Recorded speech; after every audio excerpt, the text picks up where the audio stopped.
Another Vlog updates. Bagyon Christine signal number 1.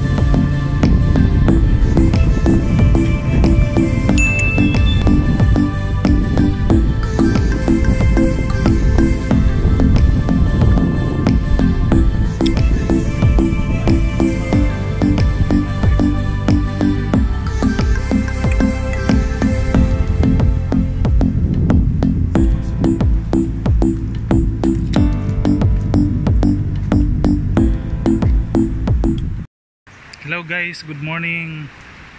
Narito po tayo ngayon sa may Kabayungan River at sa ngayon makikita po natin yung sitwasyon ngayon dito sa Kabayungan River na medyo lumalaki na yung tubig at may posibilidad na aapaw pa dito.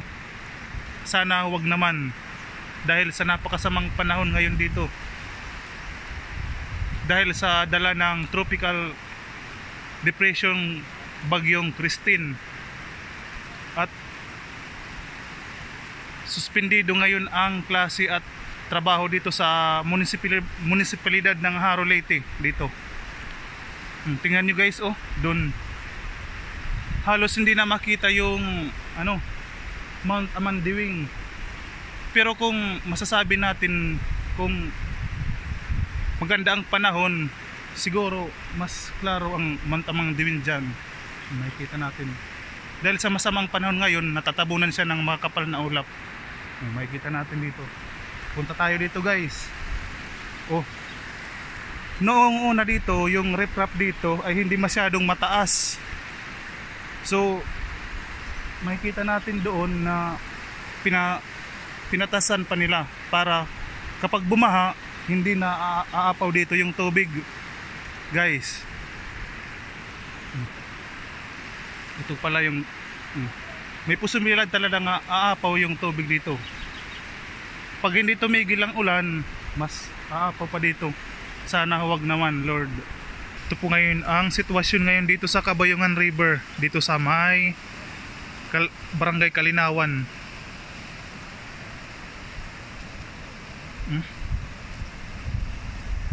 Dahil sa napakasama ng panahon ngayon, guys. Tingnan niyo.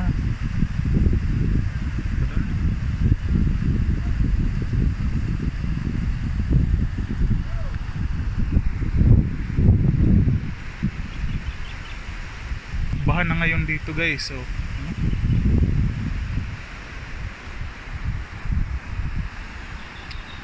kita niyo yung Amandiwing, Mount Amandiwing. Natatabunan na siya ng makakapal na ulap. Hindi na siya masyadong nakikita dahil sa napakasama ng panahon. Ito, tingnan niyo guys dun. So yung may yung nalabhan dyan, sumisilong yung naglalaba dyan sa may payag.